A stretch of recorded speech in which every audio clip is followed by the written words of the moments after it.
I was reviewing all the news stories that happened in the cruise world for the latest week, and there's a lot going on, but I came across one story that really hit me.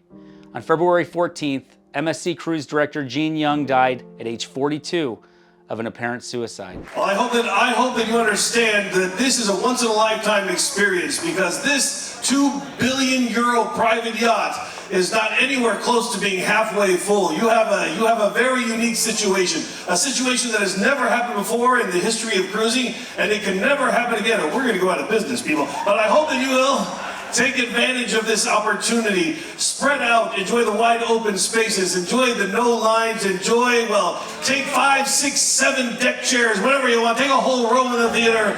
Do what you like, because again, it will never happen again. The cause of death has not been confirmed by Young's family, but he reportedly had a long battle with depression and mental illness. Now, I know better than most how this can affect someone's family. My brother also suffered from depression and mental illness and took his own life in 2015. Depression, mental illness, and suicide are things that people don't often like to talk about, and it's why organizations like the American Foundation for Suicide Prevention hold their Out of the Darkness walks all around the country to try to bring these issues out of the darkness and into the light, where people can feel free to talk about their issues so that it never comes to this point like it did with my brother and Gene Young and so many others. If you're familiar with our videos, you know that we have a favorite saying, something that we try to end each and every video with.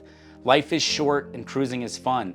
Obviously, cruising is fun, but we often forget about that first part, just how short life can be. We see people every day with smiles on their faces, especially on cruise ships, but it's often hard to know what's really going on behind that smile. Gene had been working in the cruise industry for over 20 years. He started out as a vocalist, and he'd worked with Royal Caribbean, Holland America Line, Victory Cruises, and since 2017, he was a cruise director with MSC. He was a father, a brother, a son, a fiance, and a gifted performer that I had the pleasure of seeing. Just 1 year ago, we sailed on MSC Seashore and met Gene, and he had a light about him. One of the game shows they did on board was called the Liars Club, where he and 2 other staff members tried to convince the audience what the true meaning of crazy sounding words were. Some of Gene's responses had me cracking up, and I've been meaning to put this video together for a year now. It's something that I'll never forget, and today I want to share it with you. If you think the cruise director was telling the truth, give him a big round of applause. Thank you very much. I appreciate your loyalty, your friendship. Because you've been so kind to me, let me be kind to you. You know those mugs upstairs that some of you have stolen? We don't count those. You can take as many of those as you want home. I know many of you have already done it. Get a whole set upstairs at the buffet there. MSC, my gift to you. Take it home with you. That's fine. Hey. I know you've already taken some. I saw some of you taking some spoons. That's known as spooning. It's fine, take the spoon. Don't take the forks, though. That's known as forking.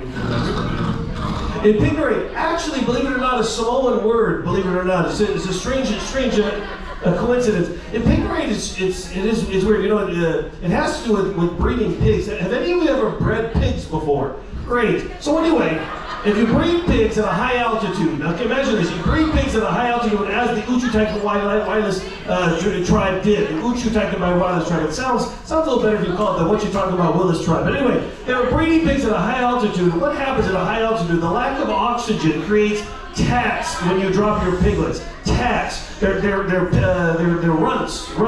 And so if you have a whole bunch of runts, and if all of your tats, all of your piglets are runts, none of them can reach the tits. Thank you, Natasha. I was trying to be coy there, but anyway. Yeah, so your tats can't reach the tits of the mother boar, the mother pig, and they all end up dying. So this was a problem for them. So what they did is they invented the Invigoration technique. It was influenced by the Western techniques of farming. They actually bra the bottom or wrap the bottom of a female pig so that you can slide in the tats into that bra, and they can reach the tit. You slide in your tats, they can reach the tit, they get fatter, and then they can set on their own. This is known as Invigoration, or the tit for tat resolution of Western Samoa. It's not commonly known. The only problem you will find with Invigoration and the tit for tat movement of Western Samoa is that you can only do this from the front. You can't do it from the back. Because as you know, female pigs don't like to be bra'd. They like to be, they're kind of free-thinking women, you know. Anyway, if you bra them from the front, you're fine. If you do it from the back, they kick, and they can break your foot. They can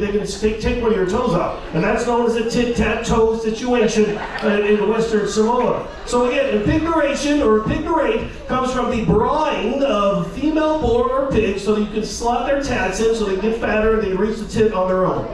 Invigoration. Okay, if you're with Gene and you get his version of Invigorate, clap your hands!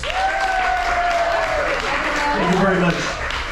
And you know, because of your loyalty to me, let me give you a little secret. If you go up to the pool deck and you ask for extra towels, we don't count those. There's no tracking on those. You can take those towels straight from the pool deck down into your bags, put them in the suitcase underneath the bed. Your room steward's not going to touch it. They're not allowed to. We'll never know, and you'll have a nice set of new towels. Of course, this time I would like to start with Gene. Okay, Shajoyce, not pronounced Shajoyce, it's Shajoyce. You know, believe it or not, this has nothing to do with Samoa, but it is kind of a, you know, I'm sure many of you have seen Dr. Oz. There's a really neat documentary that Dr. Oz hosts on Shajoyce, or known as mental augmentation. Now, Shajoyce is a part of mental augmentation, a nuovo way of thinking of medicine and psychology. A Shajoyce is a rhyme that you say in your mind, which hypnotizes your mind, which hypnotizes your body, which allows you, again, in this mentality, if you believe in this kind of thing, you to change your body in the way that you would like it. So instead of going under the knife, instead of getting plastic surgery, you would go into a mental augmentist. They would teach you a Shajoyce, a rejoicing of the mind, which would hypnotize your body to changing the way that you want. I don't mind sharing some personal information, not of my own, but of Natasha's. Natasha, when she was a young woman, she was extremely flat-chested. I know what you're thinking. How can I say that? But again, this is science. This is medicine, people, so let's be respectful. She was extremely flat-chested, like a cutting board. Boom. And so, she didn't want to get any plastic surgery. She went to a mental augmentist. They taught her a Shajoyce, and it sounded like this. Ooby dooby dooby, give me bigger boobies. It's like that again. I know what you're thinking, but this is science, people. This is medicine. Ooby dooby dooby, give me bigger boobies. And you say that over and over in your mind, and possibly if you believe it, your body believes it, and it adjusts accordingly. The reason why I know that is that Pepe and I were on a trip with Natasha. She forgot to do it. She said, oh shoot, I forgot to do my Shajoyce. I forgot to do my mental augmentation. She went into the corner and she said, ooby dooby dooby, give me bigger booby. Immediately, Pepe said, wait a minute, are you doing mental augmentation? Is that a Shajoyce? And she said, yes, how do you know? And Pepe immediately said, hickory dickory dock. Anyway, back to what I was saying. Tickle splah is a Samoan pidgin word used specifically in the tradition of milking one's cow. Now, this is also true with goats, but I find it less romantic. If you think that Gene was telling the truth, we have the courage to give him a big round of applause.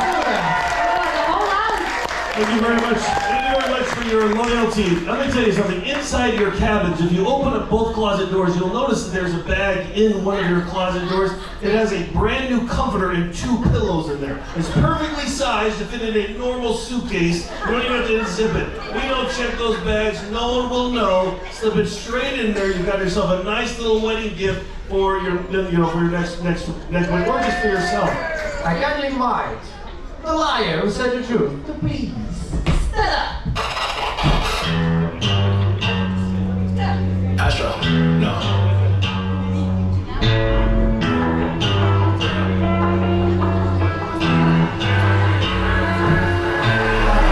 What you know about rolling down in the... If you or someone you know is in crisis, call the new Suicide and Crisis Hotline at 988 or text TALK, T-A-L-K, to 741-741.